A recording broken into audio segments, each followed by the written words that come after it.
All right, here it is. It is time for the end of day pulse wave report. And of course, this is a special broadcast. Why is it a special broadcast, you ask? Because it is our Thursday edition. And the Thursday edition is when we do our Take Back Friday preparation. So definitely a Take Back Friday kind of thing coming up here. So just want to prepare you for that. Also, this is one of those situations where we have options expiring, things of that nature. So you definitely want to be ready for that one. And not only do we have options expiring, but in addition to that, it's come to my attention that because of this Juneteenth stuff, that the markets are going to be closed on Monday. I know it's weird. I know it's just weird. What can you say, right? It's nothing you can really say about it. It's weird, and it's weird. All right, so let's jump into it. We got a plethora of charts to get through, and we'll take it from the top. It's been a very volatile week. We had FOMC. It's a very powerful one, 75 basis points, yada, yada, yada. But here's where we are for the week. We'll start off with the euro. So the euro had a primary rally alert the week ending May the 20th. The market proceeded to rally for 3 weeks straight, and then the market decided to give it up, and we've had 2 weeks down. So far, we have a bearish pointer on this week. If the market were to close right around where it's at now, that would give us a rally alert to start the week off for next week. With Monday being a holiday, it's kind of sketchy on how that would work, but the market is trying to find the bottom here after hitting a new 52-week low. The market is trying to do its thing, and it is struggling. So for right now, the longer term trend, the bears still got this, all right? And now the bulls are trying to come in and change things over a little bit. So we'll see how successful they can be. You're right about that. What's up there, everybody in the live chat? What up, Mick? You're right about the madness everywhere. What up, Prophecy Guy? What up, Copper? All right, let's go to our next chart here. This is the inverse ETF, the SQQQ. This is the 3X inverse ETF of the NASDAQ 100. And if you look here at these weekly bars, the market had a really nice week.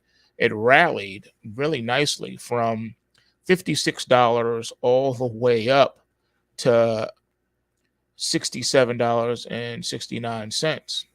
So that is a very nice move. All right. Very nice move from 56 all the way to 67. All right. So you had an $11 run. The primary rally alert came the week ending June the 3rd when it was at $49.70, and the market just ran. So nice run here on this inverse ETF. And I think the market's going to continue to try to run depending on how bearish everything else gets. But with that being said, let's take a look at the QQQ, the NASDAQ 100 ETF. And as you see here on the weekly, all things being equal, we just hit a new weekly low, setting up for a crash alert going into next week. All things being equal, unless there's some type of powerful rally to turn this around tomorrow, more selling for next week. That means we are nowhere near the bottom in a lot of these. Here is the Bitcoin futures. You can see here the market did not back and fill on the gap, and we're near the lows of the week. And this is setting us up for another downward burst going in the opposite direction of what we were hoping. The market's not even trying to fill the gap. It just wants to head lower. We just hit a new weekly low, and things are looking bearish, ladies and gentlemen. More selling. All right. Next up is silver by the way of SLV. So here is your silver. All right. So right now, you tried to get something going here on the positive side, but it is what it is. Um, the bulls are losing their grip on this one.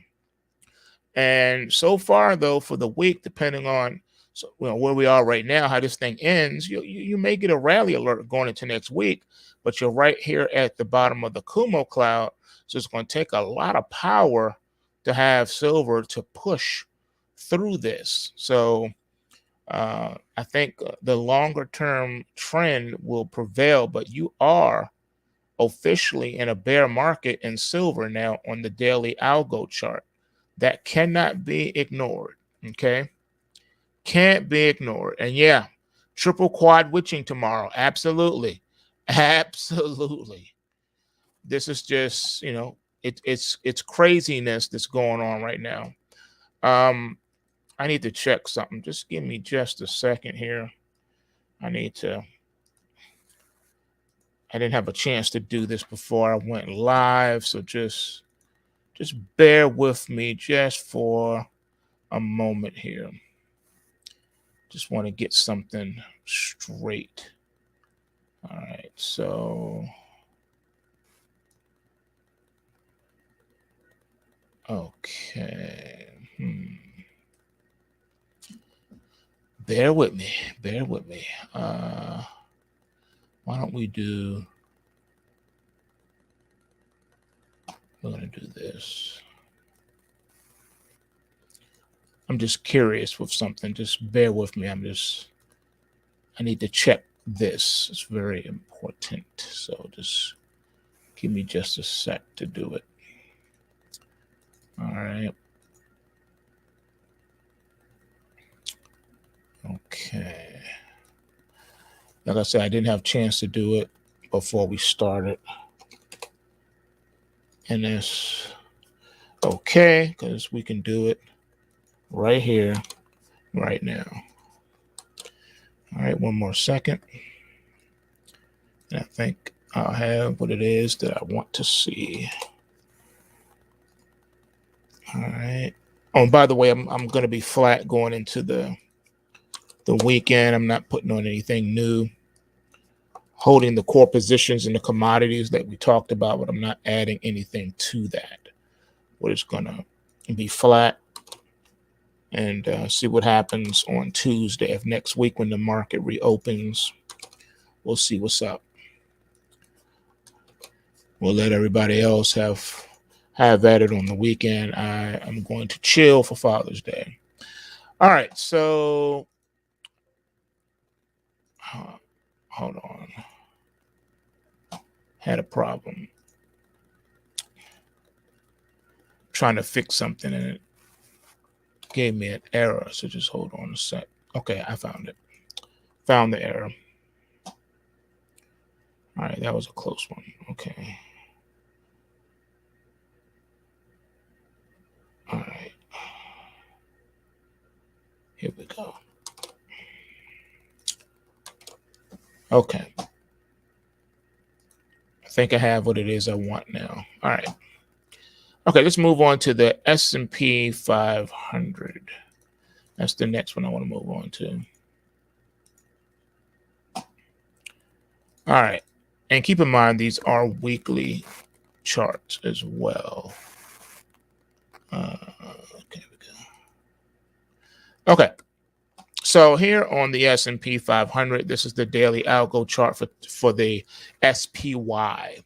All right, so you hit a new weekly low here. All right, so that cannot be ignored. The market is still under retracement, increasing negative momentum, and that's just how it is at this point. So more downside to come there too. Let's go back and relook at SLV. I just move something over. Okay, so All right, so I changed some things over. So we're gonna go over. We're gonna go back, because what I did is I overlaid the what I call the push method on the algo. So I want you to see these charts. Okay, so that's what we're gonna do. We're gonna go back a ways. Okay, so according to the push method algo chart, as you can see here, this is what it looks like on the push method. All right, so we go back and forth with the push methods. Oh, there's one other thing I just forgot. Hold on one second. I want you just to see how the volatility is starting to really pick up in these markets. So just bear with me. And then that way you can really see what I mean. Okay. Yeah, I think the push method is warranted in this example. So that's what we're going with. Okay. And we refresh. Okay, here we go. All right. So when you look at it in the weekly chart, it's showing you that, technically speaking, when you compress everything, the market has still yet to really make up its mind what it wants to do. All right, so that's what it's showing you. You had this nice upward momentum, you corrected, then you rallied again to a new high, came down, rallied again, and then just gave it all up. And that's what I wanted you to see. So the markets are in a state of flux at this point, not knowing what it is that it wants to do and what position can be, it's going to be dominant. Now, normally what that means is, believe it or not, the Federal Reserve is still at a point where they can literally move the market, and they can move it either way. All right, I'll let that sink in for a minute. The trajectory doesn't have to be what you see here on the screen. It can be anything they want it to be. So if they wanted to intervene at this time, they could actually do it and probably get away with it. All right. So I wanted you to see that. So this is where we are right now. So you're still hanging on to the bull market overall longer term, even though you've had an increase in selling along the way. Okay, that's what these lines are here. So this is where you are. All right. So there's still hope alive on this one. However, I think Bitcoin, the powers that be, are going to bring it and drop it below 1,000. I think that's the goal. I think that will not just scare people to death, but it will cause people to run from it, and then their cronies can snatch it all up on the cheap and then rally it to the moon to where no one can afford to participate and get in the market. That's my take on that one. All right, here's TBT, the inverse ETF for the TLT, the long bond. And as you can see here, this one had an explosive bear market rally. Explosive bear market rally on the weekly. All right, just going up, up, up, up. And this is an inverse ETF. So as the TLT bond price have been falling, TBT has been the place to be. And it has rallied from $16.92 all the way up to $29.56 before closing today around $27.73. So that's where we are with that one. All right, next up we got TLT. All right, so you can see the bond price here is still falling, all right, through the floor. All right, and is picking up downward momentum. Here's the rise and the selling here. So the selling is starting to pick up. All right, and we are looking at a bearish pointer on the weekly and a new weekly low, which will most likely set up a crash alert to start the week off. Flipping to the daily chart, here's where you are. You have this rally alert. You got some upside production. But because of the new weekly low in this rally, it's saying that this is it. It's not ready to rally, and it wants to hit a new low. All right, it wants to go lower. So unfortunately, that's the setup moving forward in the bonds. All right, taking a look at nat gas. Nat gas here is also been doing a lot of volatility. All right, it's now in a bear market. So this rally was nothing more than a bear market rally according to the algo chart. Here it is right here, alive in the flesh. It's saying all you've been seeing in that gas has been a bear market rally and nothing more. It has not crossed over. And this is a weekly chart, not a daily chart. You know what I mean?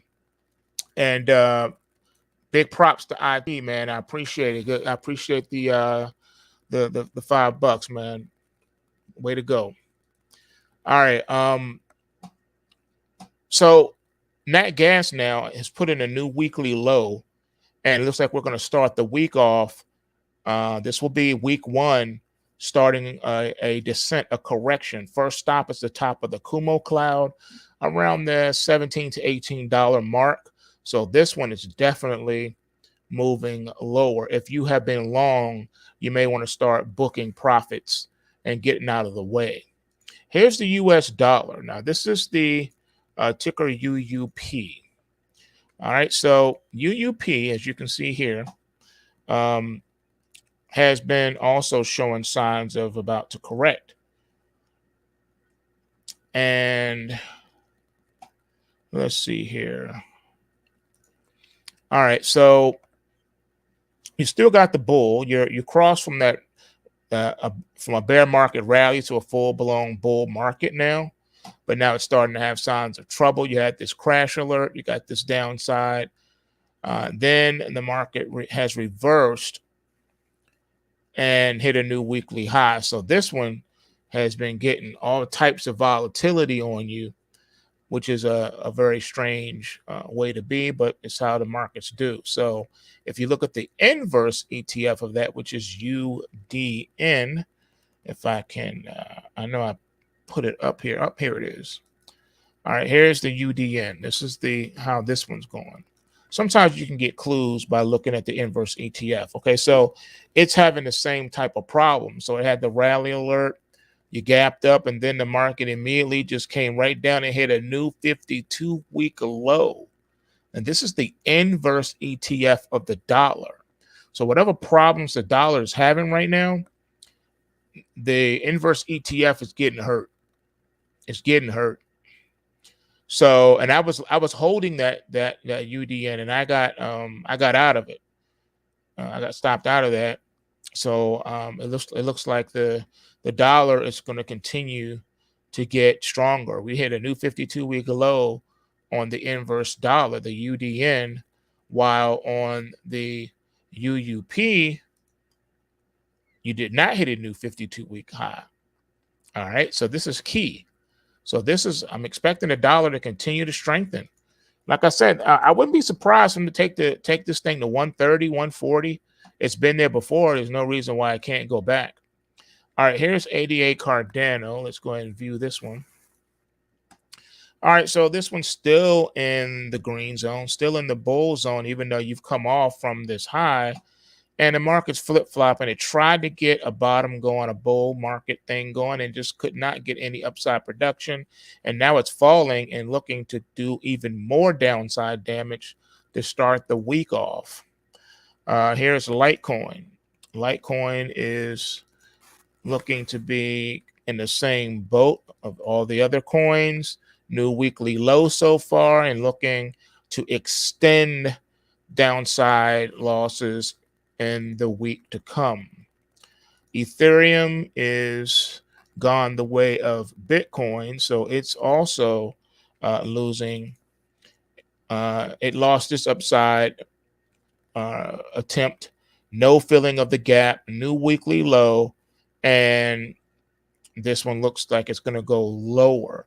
At some point, when there's no trend that's dominant here, That means you're just truly consolidated and you're just going to expand the trading range. How do I know this? Look at this bar, the week ending May 21st of 2021. Price action for the most part stayed in that zone. Even with this dip, it was still within this bar. You just came out of it here. You can make an argument that you're going to go back to this range. All you're doing is expanding the bottom of this range. Does that make sense? So sideways action is looking to be the thing. All right, here is theta. And theta has flip-flopped too. We didn't. Market tried to find a bottom to rally from after hitting the 52-week lows. And now it's looking like it wants to go down even further. You're still in a bear market. And the selling pressure is starting to pick up going into the new trading week. Next up is XRP Ripple. And all this is wash, rinse, and repeat, people. You just crossed over now officially into the bear market on this one with a new weekly low and looking to accelerate downside to start the week in XRP Ripple. The euro yen is giving off clues for the US stock market, and that we have a primary crash alert. Here was the bullish pointer. The market didn't immediately want to test it out.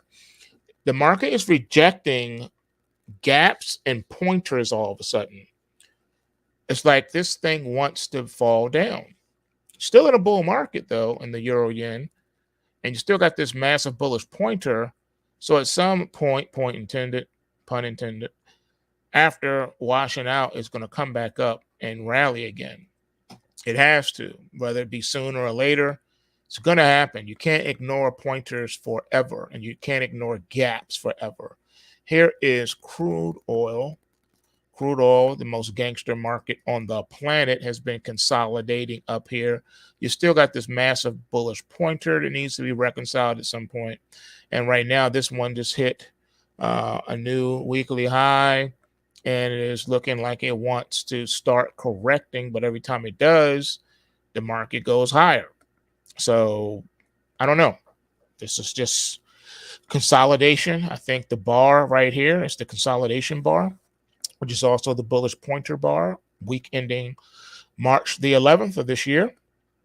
Price action is maintaining within this range. So I think that's what's going to happen as we continue.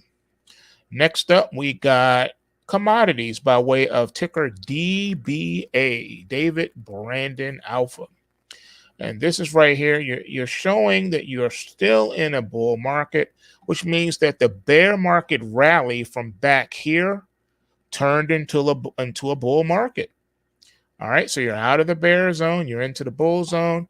You had some pulling back here, a little pull back after hitting these new 52-week highs, and then you correct, then you hit a 52-week high again, then the market correct, and you hit a new weekly low after hitting a new 52-week high.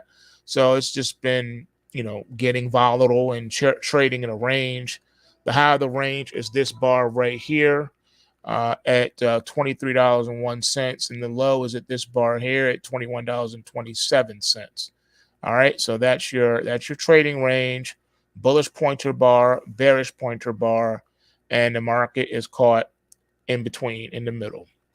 Right now, though, you have the buying momentum that was trying to keep prices afloat just came off this week. Selling has not picked up. So this is profit taking from bulls because you didn't get a spike up in selling. You had a spike up in selling back here on this down leg here, which gave you the crash alert for the following week. Instead, we got a narrow range inside bar, and then the market fell down and gave us a bearish pointer on top of that. All right, so I know, right?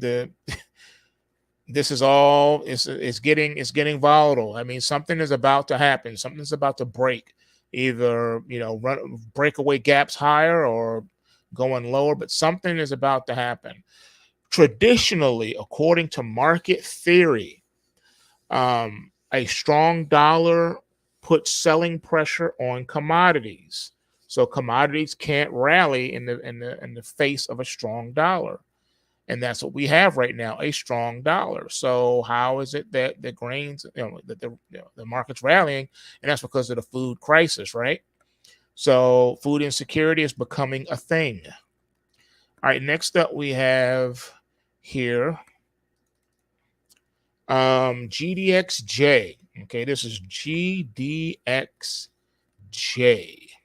And GDXJ is telling us that we have a consolidation as well. Gold miners don't know what to do.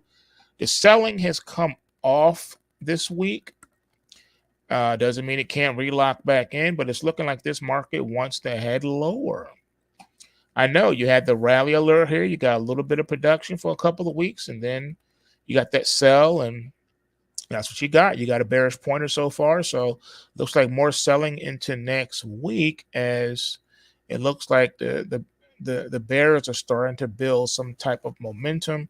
Even though it's come off here, it's starting to expand out this way. So very interesting turn of events. You can only follow the money, right? All right, here is gold by ticker GLD. All right, so you can see here that the gold is in a bull market. You have a bearish pointer back here. The market hasn't even tried to reconcile it yet. It's just been falling, hitting new weekly lows every week. And so far, we have a secondary crash alert with a bearish pointer bar going into next week, which suggests that the market's ready to drop outside of the Kumo cloud and head south. Yes, you got bearish pointer back here. Yes, you got bearish pointer right here. Yes, you got bearish pointer right here. Yes, yes, and yes. So at some point, it looks like now the market wants to dip down here and test the 160s. So I think that's where you're going with gold. The Russell My Hustle. It looked to be the stronger out of all the indices, but now it's turned the weakest. And here you go with a crash alert going into next week, and you're right at the lows of the week. And you got increasing selling momentum. And what can you say? Yeah, you're in a bull market, but you're in such a powerful correction that this thing could even turn into a bear market if the market is not careful. And last but not least, oil by way of OIH is the ticker here. So as the market has dropped from that $120 oil, I did mention to you on several videos that $120 is like kryptonite to go to oil. Every time it hits it, it retreats from it. Now, so far going into next week, we got a crash alert in OIH, and it looks like this thing is just going to come all the way off. So I know. What can you do, right? What can you do? Well, there is a lot you can do, and I intend to show you next week as we begin to back up the truck. But it's not the truck that I was hoping we were going to back up. This is a different truck. This truck carries different cargo. This truck is a refrigerated box truck. It's not the flatbed that I was hoping that we'd be able to put a whole bunch of heavy metal on. So this one's going to be different. Now, we have an initial portfolio that those that are members and subscribers have already seen, but now I'm going to be adding a few more securities, and I'll explain to you why. These are defensive plays so that if we're going to be in a protracted bear market going forward, these are going to be defensive plays to actually help put some money in your pocket and also experience a lot of this volatility. You'll be able to ride it out without being afraid or stopped out. So I'm going to show you these plays. And then once the bottom has been put in, these securities as a hedge will come off. And then I'll show you the other ones that we're going to back the truck up on as well. So we have a nice strategic backing up the truck party coming up for next week. So get ready, because Tuesday we're going to have a little bit of fun. And with that being said, everyone have a great weekend. And it was a great week. Profits to be made were across the board, so that's great. But I think next week, even though it's a shortened trading week, it's going to be even more opportunities. So just get ready, folks. Smash the like button, and remember, bulls make money, bears make money, and pigs get slaughtered. So remember to take what you can and give nothing back. And I'm out. Peace.